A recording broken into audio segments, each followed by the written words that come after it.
تاشفا نے خالی خالی نظروں سے اپنے ارد گرد دیکھا۔ وہ اتنے بڑے گھر کے پچھلے حصے میں بنے لان میں موجود ایک شیڈ میں بیٹھی تھی۔ اب دیکھا تو دل میں سوال آیا، اتنا طویل لان عبور کر کے آئی ہوں یہاں؟ یہاں سے گھر کے اندر ہونے والی آمد و رفت نظر نہیں آ رہی تھی۔ فلک کی 4 بہنیں اور 2 بھائی تھے۔ 2 بہنیں اور بھائی شادی شدہ تھے جو آج بچوں کے ساتھ یہاں موجود تھے۔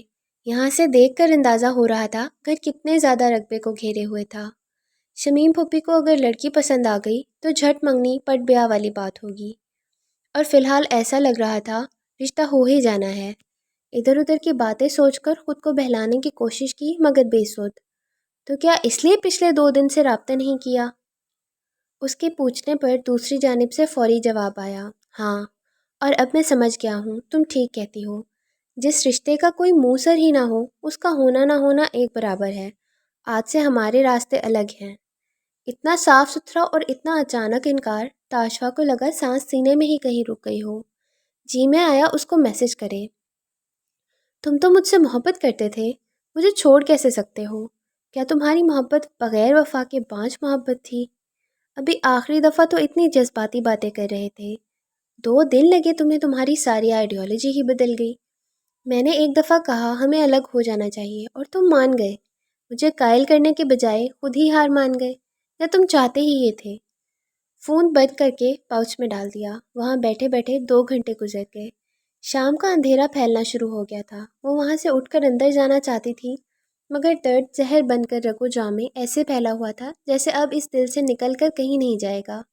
اندر باہر سناٹا ہی سناٹا تھا۔ چہرے پر آئے پسینے کو پلو سے صاف کرنے کے بعد ہتھیلی کی لکیروں پر انگلی پھیر رہی تھی جب نیم تاریکی میں ایک سایہ بڑی تیزی سے اپنی طرف آتا دکھائی دیا۔ دل میں ڈر سا آیا۔ ایک انجانے گھر کے لان میں ایسے اندھیرے میں بیٹھنا سراسر حماقت ہی تھی۔ اپنی جگہ سے اٹھی مگر خود سے قریب آتے اس وجود سے اٹھنے والی خوشبو سے پیرالائز کر دیا۔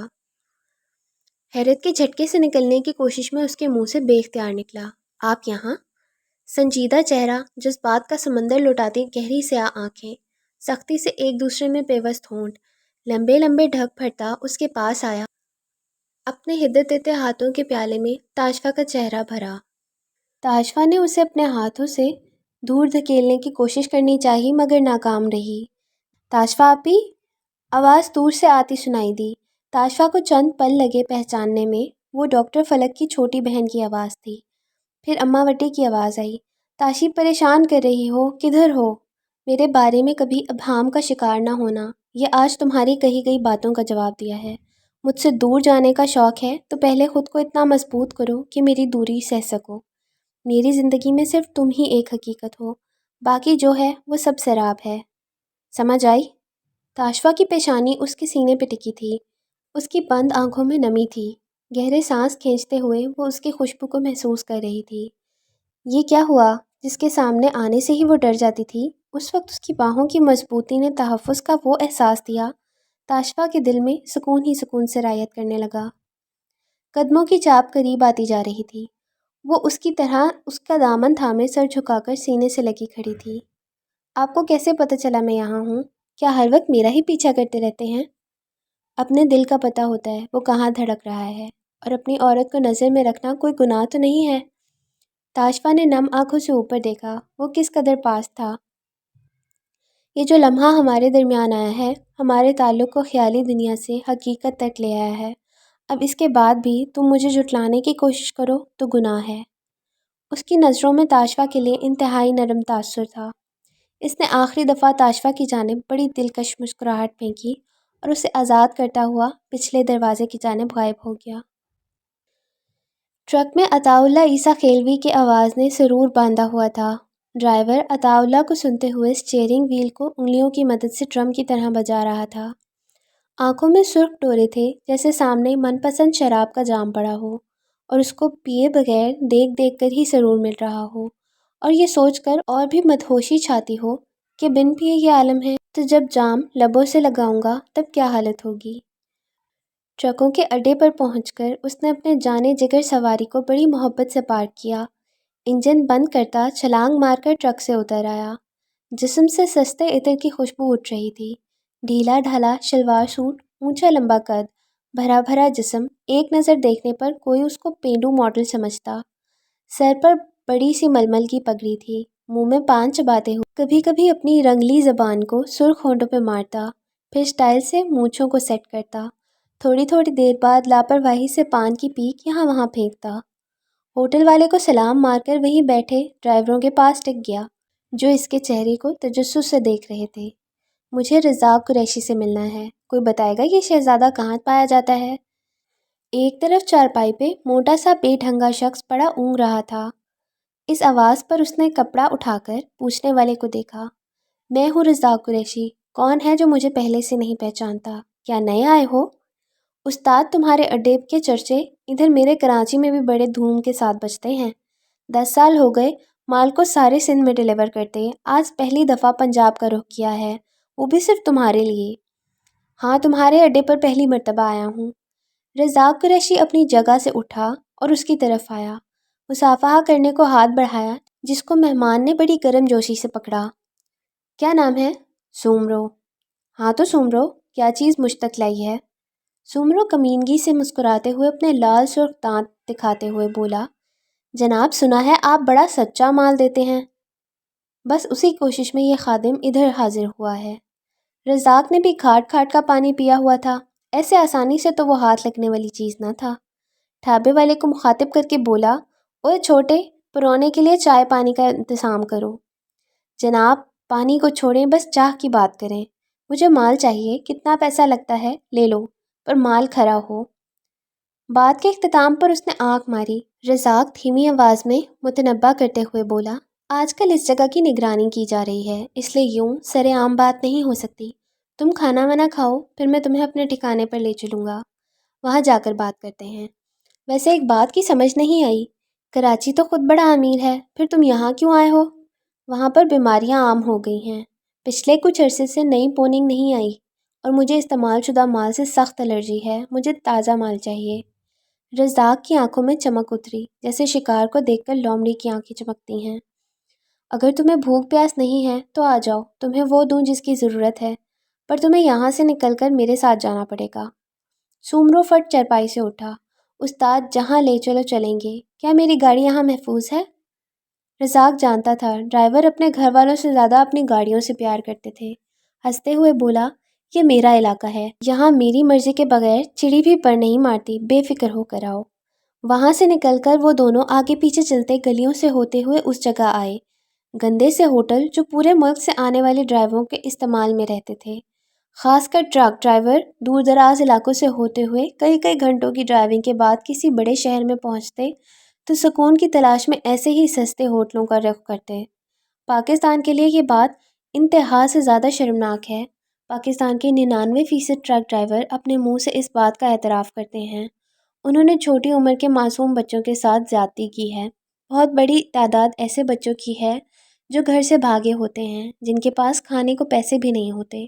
وہ لڑکے پھر ایسے ہی ہوس کے مارے لوگوں کے ہتھے چڑھ کر اپنا جسم بیچتے ہیں، جن میں بہت دفعہ کم سن لڑکے پیسوں کے لالچ میں موت کو گلے لگا لیتے ہیں۔ جو سماجی ادارے بے گھر بچوں کو تحفظ دینے کی کوشش میں کار فرما ہیں، ان کی گئی تحقیق کے مطابق 10 میں سے 9 بے گھر بچے زیادتی کا شکار ہیں۔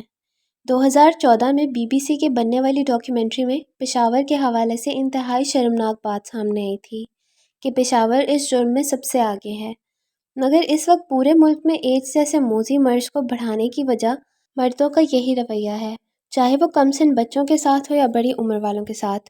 ٹرک ڈرائیور چونکہ کئی دن گھر سے باہر رہتے ہیں، ان کا زیادہ وقت سڑکوں پر گزرتا ہے، یہ اتنا زیادہ کماتے بھی نہیں ہیں، اس صورت میں سب سے سستی عیاشی کم سن لڑکے ہوتے ہیں، جن میں سے کئی اغوا ہو کر ایسی جگہوں پر پہنچا دیے جاتے ہیں۔ اگر آپ نوٹ کریں، آپ کے علم میں ایک بات آئے گی، ٹرک والے اپنے ساتھ ایک لڑکا ضرور رکھتے ہیں جن کی عمر 10 سے 11 سال ہوتی ہے، کئی دفعہ اس سے بھی چھوٹی عمر۔ ان بچوں کو اسی مقصد کے لیے ساتھ رکھا جاتا ہے، جو بعد میں یا تو بیماریوں کا شکار ہو کر مر جاتے ہیں یا پھر ساری عمر اسی دلدل کا حصہ بنے رہتے ہیں۔ سمرو آنکھیں پھاڑے اپنے ارد گرد دیکھ رہا تھا، یقین ہی نہ آیا کہ یہ پاکستان ہے، اللہ کے نام پر حاصل کیا گیا ملک۔ کیا یہ وہی زمین ہے جس کے حصول کی جنگ میں لاکھوں لوگ زندگی کی بازی ہار گئے؟ کیا قربانیاں اس لیے دی گئی تھیں؟ یہ وہ سوال ہیں جو ہر پاکستانی سے بنتے ہیں، حکمرانوں سے گلے کرنا آسان ہے، خود سے پوچھا کبھی کیا تمہارا یہ رول تھا؟ تم نے کیا کیا؟ برائی کے پہاڑ بلند ہو گئے، ظلم و ستم کی انتہا ہو گئی، اور ہم اپنے ڈرائنگ رومز میں اے سی کی ٹھنڈک میں بیٹھ کر انڈین گانے سنتے رہے۔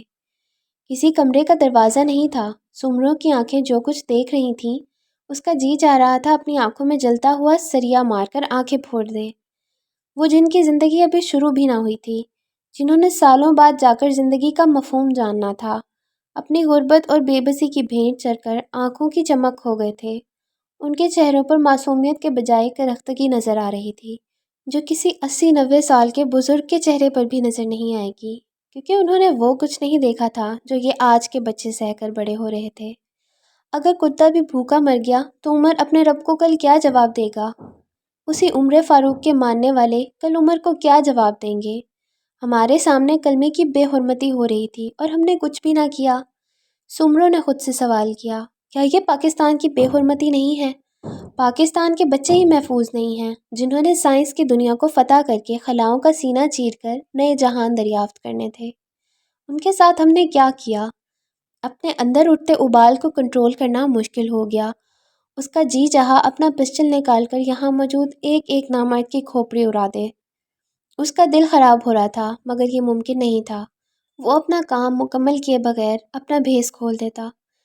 رزاق نے ایک بدبودار کمرے میں ایک کرسی پیش کی جس پر بیٹھنے کے بعد ایک گندے سی گلاس میں جو مشروب دیا گیا وہ بلا شبہ شراب تھی۔ اس نے سونگھے بغیر 2-3 گھونٹ میں وہ زہر اپنے اندر اتارا۔ آنکھوں کی لالی بڑھتی جا رہی تھی۔ قریشی مجھے مال دکھاؤ، منہ مانگی قیمت دوں گا۔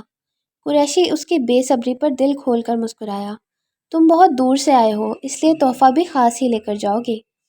اس کے اشارے پر دروازے کے پاس کھڑے لڑکے نے 3 لڑکوں کو اندر بھیجا۔ سومروں نے اپنے ہونٹوں پر زبان پھیرتے ہوئے بڑے غور سے ایک ایک کو دیکھا۔ مجھے تینوں ہی منظور ہیں، پر اگلی دفعہ کے لیے میری فرمائش ہے، مجھے اس سے بھی چھوٹی عمر چاہیے۔ بتاؤ کتنے میں دیتے ہو، اور ان کو ساتھ لے جانے میں کوئی خطرہ تو نہیں؟ پنجاب کے اندر تو اپنے تعلقات کی بنا پر میں تمہیں خطرے سے بچا لوں گا، اس کے آگے تمہاری اپنی ذمہ داری ہوگی۔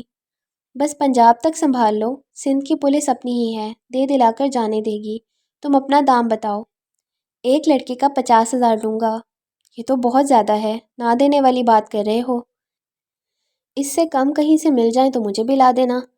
کیا بات کر رہے ہو؟ باہر نکل کر اس ہوٹل کے کسی بھی آدمی سے پوچھ لو، 5-10 ہزار سے زیادہ کسی نے نہیں دیا ہوگا۔ دیکھو سمرو، تم اتنی دور سے آئے ہو، اپنے سندھی بھائی ہو، تمہاری خاطر 30 کر لیتا ہوں، اس سے 1 روپیہ کم نہیں کروں گا۔ چل تو خوش ہو جا۔ سمرو نے جیب سے 90,000 روپیہ نکال کر قریشی کے ہاتھ میں دیا اور لڑکوں کو لے کر وہاں سے نکل آیا۔ وہ تینوں بچے ٹرک کی اگلی سیٹ پر ڈرائیور کے برابر پورے آ گئے تھے۔ جو ہی اس نے ٹرک وہاں سے نکال کر سڑک پر ڈالا، چہرے پر سجی مصنوعی مسکراہٹ غائب ہو گئی۔ صرف اس خیال سے کہ کہیں کوئی اس کا پیچھا نہ کر رہا ہو، اس نے ٹرک کو موٹر وے پر ڈالا۔ جب شہر بہت دور رہ گیا، اس نے کالا شاہ کاکو کے قریب موٹر وے چھوڑ کر ٹرک سائڈ پر اتارا۔ وہاں پر گاڑی انتظار میں کھڑی تھی جس میں سب سے پہلے برآمد ہونے والا آدمی سومرو تھا، ٹرک کا اصل مالک۔ نکلی سومرو نے اس کے ساتھ ہاتھ ملایا اور تینوں بچوں کو گاڑی کی پچھلی سیٹ پر بٹھا کر خود ڈرائیونگ سیٹ پر موجود منیر کے برابر آ بیٹھا۔ گاڑی واپس لاہور کو چل پڑی۔ اس نے اپنے سر پہ سے پگڑی اتار کر گود میں رکھتے ہوئے اپنے سر پر ہاتھ پھیرا۔ میں جس کی تلاش میں گیا تھا وہ وہاں بھی نہیں ہے، مگر یہ جو مل گئے ہیں ان کو سنبھالنا مشکل ہوگا۔ آپ کہیں تو ڈاکٹر ایمن صالحہ کی کلینک لے چلوں؟ اس کے دھیرے سے بولنے پر منیر نے بھی دھیمی آواز رکھتے ہوئے سوال کیا، جس پر منگو نے اپنا سر ہلانے پر اکتفا کیا۔ وہ اس وقت کچھ بھی کہنے سوچنے کی پوزیشن میں نہیں تھا۔ گاڑی میں گمبھیر خاموشی کا راج تھا۔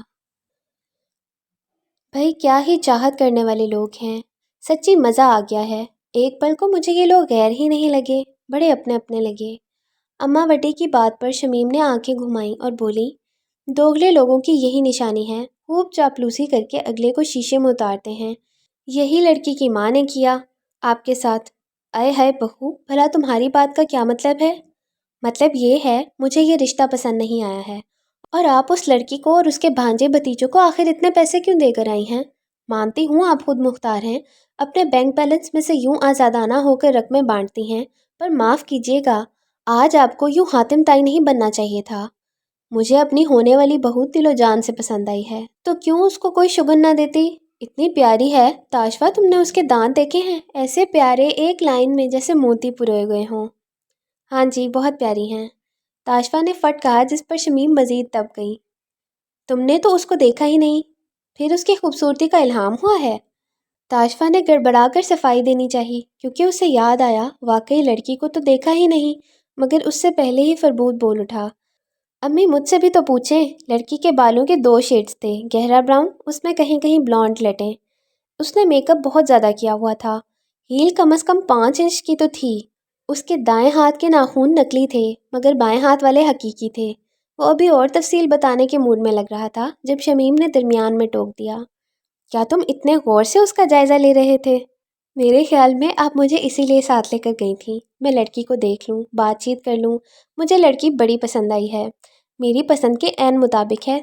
اس نے ادھر ہی باتوں کے درمیان مجھے فیس بک پر ایڈ بھی کر لیا ہے، اسٹیٹس بھی آ گیا تھا، انگیجڈ ود فربود علی۔ فربود نے ڈیش بورڈ پر رکھا اپنا فون اٹھا کر ایک ہاتھ سے اسکرین روشن کی اور ماں کے سامنے کیا، یہ دیکھیں اس نے میری اور اپنی تصویر لگائی ہے، کتنے ڈھیر سارے کمنٹس آئے ہیں۔ شمیم بیچاری ہکا پکا ہو کر اپنے جگر کے ٹکڑے کی باتیں سن رہی تھیں۔ مزید کمی نوازش علی نے پوری کی، مجھے اپنی سمدھن کی ایک بات بہت اچھی لگی ہے، وہ وقت ضائع کرنے والوں میں سے بالکل نہیں ہے۔ کہہ رہی تھیں اگر آج بچوں نے ایک دوسرے کو پسند کر لیا تو اگلے ہفتے منگنی رکھ دیں گے۔ شمیم جو 2 دن پہلے انہی باتوں کو اہم اور الگ جان کر بڑی روشن خیالی کا مظاہرہ کر رہی تھیں، اس وقت وہی باتیں ان کو زہر لگ رہی تھیں، کیونکہ ساس کو لڑکی پسند آئی تھی۔ شمیم نے بیٹے کی شادی کے لیے اس لڑکی کو پاس کرنا تھا جو دوسروں کی ناپسندیدہ ٹھہرتی، اور ڈاکٹر فلک سب کو پسند آ گئی تھی، اس صورت میں اس کا پتہ کٹ چکا تھا۔ لو جی، اتنی ہی ہمیں آگ لگی ہوئی ہے نا کہ اب ہتھیلی پر سرسوں جمانے بیٹھ جائیں۔ مجھے تو لڑکی بالکل پسند نہیں آئی، اتنی بے باکی کے ساتھ اپنے ماں باپ کے سامنے فربود کے ساتھ ہنس ہنس کر باتیں کر رہی تھی۔ کوئی شرم حیا ہوتی ہے، لڑکی کے گھر والے بھی موجود ہیں، پر اس کو تو بس لڑکا ہی نظر آ رہا تھا۔ ابھی رشتہ بھی نہیں ہوا تو یہ حال ہے، جب ایک دفعہ شادی ہو گئی ہمیں تو کوئی پوچھنے والا بھی نہیں ہوگا، اور ہمارا لڑکا تو پہلے سے ہی ماشاءاللہ ہے۔ میری شامت کیوں بلا رہی ہیں؟ میں تو بس اخلاق نبھا رہا تھا، کیونکہ مجھے آپ کے چہرے نے بڑی پہلے ہی بتا دیا تھا ادھر نہ ہی ہونی ہے، اس لیے سوچا پھر کون سا کبھی زندگی میں ان لوگوں سے سامنا ہونا ہے، پہلی اور آخری یاد اچھی چھوڑنی چاہیے، کیوں دادی؟ اماں وٹی دھیرے سے مسکرا کر بولی، تم سے ذرا صبر نہیں ہوا، فوراً سے بات کھول دی۔ ابھی 2 4 دن میں نے تمہاری ماں کو تنگ کرنا تھا، مگر اب بتانا ہی پڑے گا، میں ان کے بچوں کو پیسے اس خرچے کے دے کے آئی ہوں جو انہوں نے ہمارے کھانے پینے پر کیا۔ بہو نے تو ادھر ہی منہ اتنا پھلا لیا تھا جیسے وہ بیچارے بندوق کے زور پر اس کو اپنے گھر لائے ہیں۔ بس اماں میں تو ایسی ہی ہوں، مجھ سے دوگلا پن نہیں رکھا جاتا، جو دل میں ہو وہی منہ پر نظر آتا ہے، ورنہ کئی لوگ تو اتنے گھنے ہوتے ہیں، گھاٹ گھاٹ کا پانی پینے کے بعد بھی چہرے پہ معصومیت سجا کر ہمدردیاں سمیٹتے ہیں۔ تاشفا کے گال دہکنے لگے، اس کو لگا یہ بات براہ راست اس کو لگائی گئی تھی، کچھ اپنے ساتھ ہونے والے اس انوکھے اور عجیب واقعے کا اثر تھا۔ وہ خواہ مخواہ شرمندہ سی ہو گئی، چہرہ پوری طرح کھڑکی کی جانب موڑ لیا۔